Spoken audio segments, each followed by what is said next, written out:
Good morning, Writing 394. This is a quick screencast part 2 of how to organize information that will be required in your final research-based report. So I was talking about week 5 resources to peruse, and we talked about strategies for gathering interviews and writing the questions, or actually how to present them using your Google Drive and creating a form. And the next thing I want to share with you is this article on effective argumentation strategies. So here is a great quick article, and I love using acronyms. This acronym helps you to work through these 7 different ways to organize key argumentation strategies.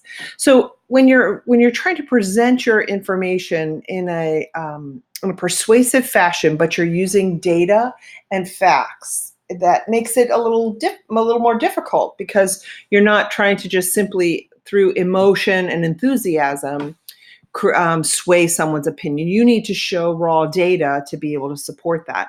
And so this group of 7 strategies to convey your argument or convey your position. So for example, if your position in your research-based report is that we need more recycling bins across our campus, you would be able to apply these or utilize these different argumentation strategies by, 1, giving a generalization of the problem, arguing the general situation, creating an analogy between them. So you're able to see how these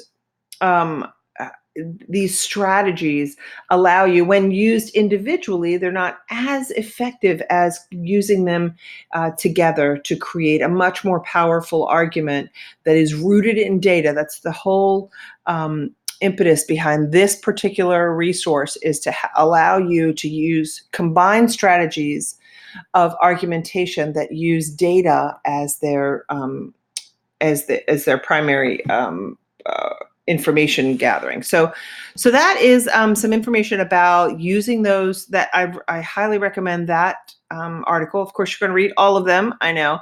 But then again, I should have pointed out before, this article here where it talks about interviews, surveys, and focus groups, how to integrate their responses. And you may want to consider, when you're creating these forms, if you choose to create a form, you may want to consider creating forms for different groups so that you do have focus groups. So for example, let's use that example of recycling materials, or offering more recycling receptacles in the office space.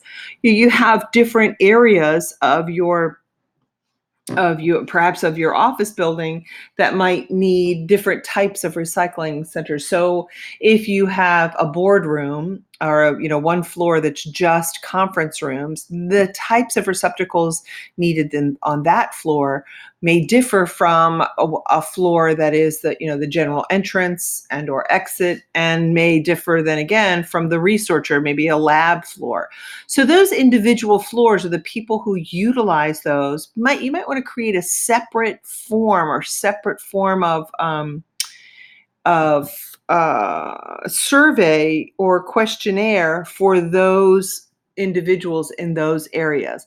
And then that would give you more information. Whoops, I'm trying to work here without my glasses on, put it back on here.